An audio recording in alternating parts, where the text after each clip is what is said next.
저는 오늘 여러분과 함께 아버지의 신앙이 왜 중요한가 이런 제목으로 은혜의 말씀을 나누고자 합니다. 여러분, 부모의 신앙이 굉장히 중요하죠? 이것은 아무리 강조해도 지나치지가 않아요. 그런데 특히 성경에서는 아버지의 신앙이 매우 중요하다 이렇게 말씀하고 있습니다. 왜냐하면 우리 이 땅의 모든 아버지들은요, 신앙이 있든 없든 또 긍정적인 또는 부정적인 의미에서 볼 때 자식에게 은연중에 또는 고의적으로 큰 영향을 끼치기 때문입니다. 그러니까 아버지의 자리가 굉장히 중요해요. 뭐 아들 때는 말할 것도 없고 뭐 손자 때까지도 금방 그 영향력이 끼치게 되어 있습니다. 우리가 같이 읽은 본문을 보면 이삭의 가정이 들여 보이죠. 여러분, 이삭과 에서는요, 죽이 잘 맞는 아주 정다운 그런 부자지간이었어요. 이럴 때 케미가 잘 맞는다죠. 근데 이 케미가 어떤 거냐면 영적인 그런 케미가 아니라 육적인 케미가 잘 맞았던 부자지간이에요. 이 둘은요, 식성도 비슷해. 아니, 똑같아요. 그 많은 고기 중에 사슴고기를 좋아했어요. 에서가 활달한 성격이고 사냥을 좋아해서 사슴을 잡아오면 아주 별미로 만들어서 아버지에게 드렸습니다. 근데 이거를 이삭은요, 너무 흡족하게 여겼어요. 그래서 날마다 그냥 에서를 끼고 도는 거야. 아이고, 내 새끼, 내 새끼 하고. 너밖에 없다 하고 끼고 도는 거예요. 그런데 이 신약에서는요, 이 히브리서 기자가 이 에서를 비판했죠. 왜 비판했죠? 에서가 그 팥죽 한 그릇이 뭐라고 배고플 때 야곱이 주니까 낼른 그걸 받아 먹고는요, 자기의 장자권을 동생에게 팔아버렸어요. 그러면 장자권이 뭐죠? 장자가 누릴 수 있는 권리를 장자권이라고 그래요. 굉장한 권리예요. 근데 이것을 이 에서는요, 식욕을 못 참아가지고 그냥 팔아버렸어요. 그래서 망령된 자라. 그럼 망령된 자가 뭐죠? 하나님의 뜻에 어긋난 행동을 하는 사람들을 망령된 자라 그랬어요. 그런데요, 성경을 자세히 보면요, 이삭도 마찬가지예요. 부전자전이에요. 그러니까 하나님에 대해서 이 불순종하는 그런 끼가 이삭에게도 이미 있었다는 거예요. 여러분, 이삭의 아내가 임신했을 때 쌍둥이를 뵀죠. 근데 보니까 서로 뱃속에서 막 싸워. 이게 왜 그럴까 하고 기도했더니 하나님께서 뭐라 하시죠? 큰 자가 어린 자를 섬기게 될 것이다. 이렇게 예언의 말씀을 하는 거예요. 깜짝 놀랐어요. 근데 이 사실을 당연히 옆에 있던 이삭도 알고 있었죠. 그런데 희한하게도요, 이삭이 이걸 외면했어요. 평상시 이삭 같지 않은 행동이에요. 아무튼 외면했어요. 그리고 아까 얘기했듯이 에서만 끼고 도는 거야. 편애하는 거예요. 그런데 이게 뭐냐면 초창기 그랬다 쳐요. 왜? 마다들은요, 첫정이 있어요. 어느 집이나. 그거 무시 못해요. 그거는. 첫정이 있어요. 그게 예쁘죠. 귀엽고. 근데 그랬다 쳐도 이 이삭은요, 자기의 인생의 말년이 되도록 이 아들을, 에서를 끼고 돌았어요. 그리고 장자권이 에서가 아닌 야곱에게 있다는 하나님의 예언을 외면하고 그는 에서에게 장자의 복을 주려고 은밀히 시도했습니다. 이걸 성경에서 볼 때는 이것도 뭐죠? 망령된 짓이에요. 왜? 이삭과 같은 훌륭한 그 신앙인이 왜 그런 짓을 하냐 이거예요. 이해가 안 되는 거예요. 이삭은 말년에 어떻게 보면 좀 눈이 어두워지니까, 요즘 말하지 백내장은 심하게 앓았던 것 같아요. 눈이 어두워지니까 마음이 좀 약해진 것 같아요. 나도 이제 삶을 건 살았다. 언제 죽을지 모르니까 내 사랑하는 에서에게 이 장자의 복을 마음껏 빌어주고 내가 죽으리라. 근데 조건이 있어요. 뭐죠? 먹을 거. 이 이삭이요, 식탐이 있어요. 그래서 어느 날 이 에서를 은근히 비밀리 불러가지고, 얘야, 너 가서 사냥해서 사슴을 잡아라. 그리고 별미를 만들어 왔다고. 그럼 내가 너에게 장자의 복을 마음껏 부어주리라 하고 은밀히 말을 전합니다. 이거를 누가 들었어요? 엄마 리브가가 들은 거예요. 그때 이거는요, 잘못된 결심이에요. 여러분, 부모가 어떤 자식이 자기와 이렇게 케미가 잘 맞는다고 편애하면요, 이런 실수를 저지르는 거예요. 먹는 게 뭐길래 어떻게 하나님의 뜻을 어기고 불순종하는 겁니까? 이게 다요, 자기의 소욕을 이루겠다는 그러한 망령된 행동이에요, 이거는요. 여러분, 육체의 소욕이 뭐죠? 인간의 본성에서 비롯된 여러 가지 욕심을 말합니다. 어떤 사람들 보면 맛집만 찾아다니는 사람이 있어요. 그게 뭐죠? 식욕에서 나오는 거예요. 그게 세속적인 욕망, 육체의 소욕이에요. 어떤 사람은 막 돈에 대해서 지나치게 욕심을 부리는 사람들이 있어요. 막 인색하고 막 모으는 것만 좋아하고 무력이죠.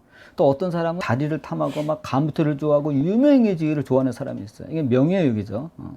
기타 등등 이렇게 다양한 욕망을 우리 모두는 갖고 있습니다. 그런데 특정한 자식에 대한 어떤 그 편향적인 애착 있죠? 이것도 육체의 소욕이에요. 여러분, 이삭은 에서를 편애함으로 하나님의 뜻을 저버리는 그러한 실수를 한 것입니다. 여러분, 자식은 사랑해야 됩니다. 사랑해야 될 대상이에요. 그러나 하나님의 뜻을 저버리면서까지 사랑해서는 안 됩니다. 그럼 오히려 하나님의 진노를 유발하는 거예요. 이삭이 자꾸 완고하게 하나님의 뜻을 외면하고 하나님의 계시를 받았음에도 불구하고, 그러니까 리브가가 여러분 다 알다시피 야곱과 공모해가지고 이삭을 속인 다음에 장자의 축복을 야곱이 받게 합니다. 왜 이렇게 됐죠? 리브가가요, 남편과 싸우기 싫어서 그런 거예요. 보통 어머니들은요, 남편과 싸우기 싫을 때 어쩔 수 없이 거짓말을 하게 돼요. 왜? 남편이 완고하니까. 이거 말해봤자 대화가 안 되니까 이 여자들이 포기하고요, 그냥 거짓말을 해요. 리브가도 그랬어요. 그 당시 이 이삭은요, 굉장히 완고했어요. 이상하리만큼 완고했어요. 아내가 그렇게 된 것은 사실은 이삭 때문입니다. 이삭의 완고함이 그렇게 만든 거예요. 여러분, 윤리적으로 볼 때 야곱이 이삭을 속인 건 어떻게죠? 장자의 축복을 가로챈 거는요, 그건 잘못한 겁니다. 그건 분명히 잘못한 거예요. 그러나 이러한 윤리를 따지기 이전에 장자는 야곱이라는 하나님의 계시의 말씀을 어긴 건 누구죠? 이삭이에요. 이 모든 사건의 원죄는 이삭이 쥐고 있는 거예요. 이삭의 잘못이에요. 근데 여러분, 성경을 보세요. 야곱이 이삭을 속였다고 하나님이 책망한 장면이 나오나요? 안 나와요. 보통 같으면 하나님이 그러실 거예요. 너 왜 네 애비를 속였느냐? 리브가에게는 너 왜 네 남편을 속였느냐 하고 하나님이 책망하실 거예요. 근데 성경을 아무리 봐도 하나님이 책망하는 장면이 하나도 안 나요. 또 남편을 속였다고 이삭과 리브가가 부부싸움하는 장면이요, 하나도 안 나요. 왜요? 이삭이 잘못한 거예요. 이삭이 잘못한 것을 원위치로 되돌리는 것뿐이에요. 우리가 이걸 알아야 됩니다. 그래서 에서가 야곱에게 장자권을 판 것도, 또 이 이삭이 야곱에 속아서 장자의 복을 부어준 것도 결과적으로 어떻게 돼요? 하나님의 계획대로 된 겁니다. 그래서 여러분, 하나님의 뜻은 인간이 막을 수가 없는 거예요. 억지로 막으려도 안 돼요. 억지로 막으려도 안 되는 거예요.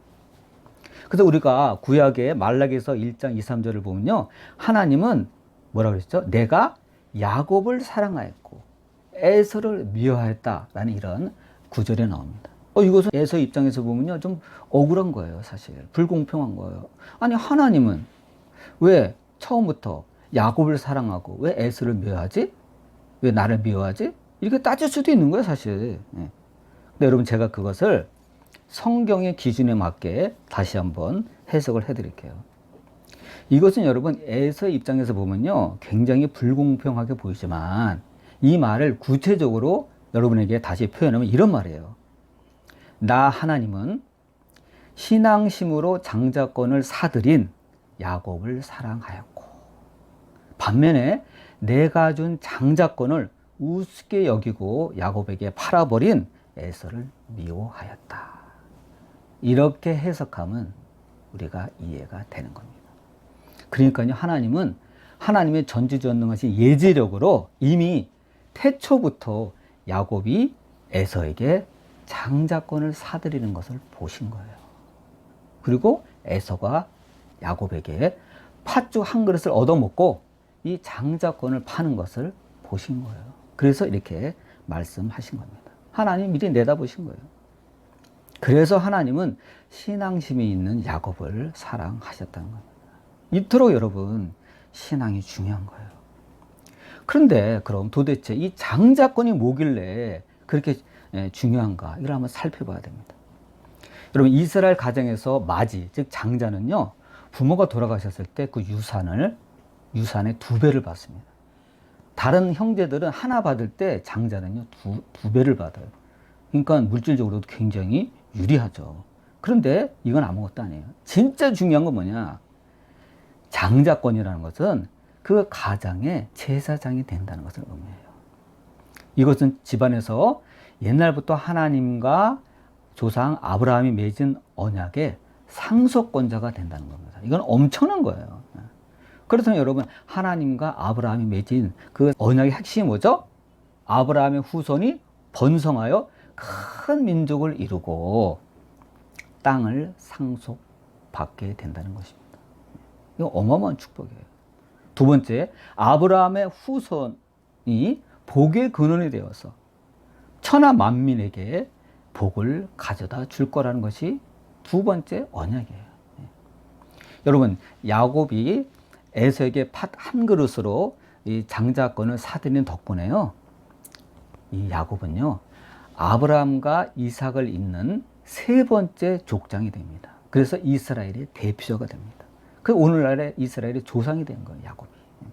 그래서 여러분, 구약의 말라기서를 보면요, 야곱의 후손인 이스라엘과 그 다음에 에서의 후손인 에돔 족속이 똑같이 범죄했으나 하나님은 이스라엘은 회복시키고 에서의 후손인 에돔은요, 그냥 방치하셨어요. 여러분, 제가 저번에 그랬죠. 하나님이 방치하시면 인간이 어떻게 되는가? 그걸 유기라고 해요. 유기시켜버린다. 여러분, 하나님이 방치하시면 그 개인이나 그 후손들이 어떻게 되죠? 역사 속에서 사라지는 것이죠. 하나님의 울타리가 없어지는 거예요. 이스라엘은 하나님 앞에 수없이 범죄했어도 하나님께서 울타리가 되어서 1948년도에 이스라엘이 2000년 동안 헤맸지만 나라를 결국 저 중동 지방에 건국할 수 있었잖아요. 이것은 하나님이 이스라엘을 사랑하시고 울타리가 되어 주셨기 때문입니다. 그래서 여러분, 신앙이 중요해요. 우리가 하나님을 무시하고 하나님을 외면하면요, 우리 눈에 보이지 않는 하나님의 보호하심, 하나님의 울타리가 해체되는 것입니다. 이거 여러분, 자살행위예요. 야곱 덕분에 이스라엘 후손은 그렇게 죄를 졌지만 회복될 수가 있었습니다. 그럼 여러분, 우리는 절대로 에서처럼 팥죽 한 그릇에 눈이 팔려서 우리의 신앙을 절대로 버리면 안 됩니다. 바꿔 말하면 우리는 야곱처럼 팥죽을 팔아서라도 신앙의 장자권을 사야 돼요.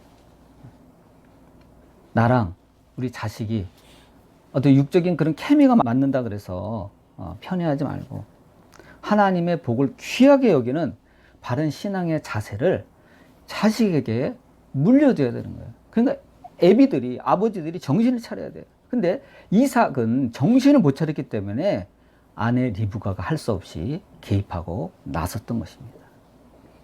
기도하시겠습니다.